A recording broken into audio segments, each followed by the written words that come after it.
ने फरमाया मूतू क़ब्ल अन तमूतू, मरने से पहले मरने की तैयारी करो।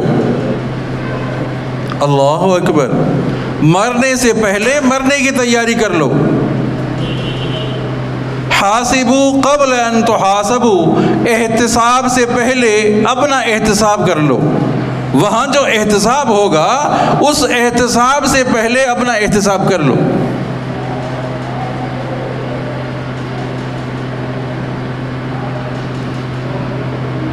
कैसे एहतिसाब कि आज नेकियां ज़्यादा की या बुराइयां ज़्यादा की है।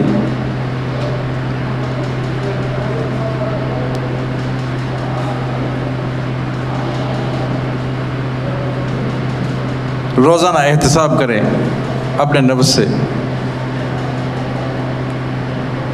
आप अलैहिस्सलातु वस्सलाम ने फरमाया, अगर इब्ने आदम को एक खाही मिले सोने की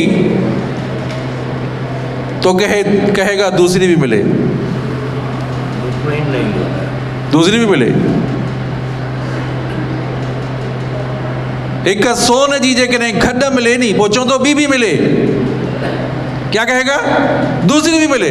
और पेट नहीं भरेगा, इंसान का पेट नहीं भरेगा, कब्र ही पेट भरेगी। आप अलैहिस्सलातु वस्सलाम ने फरमाया,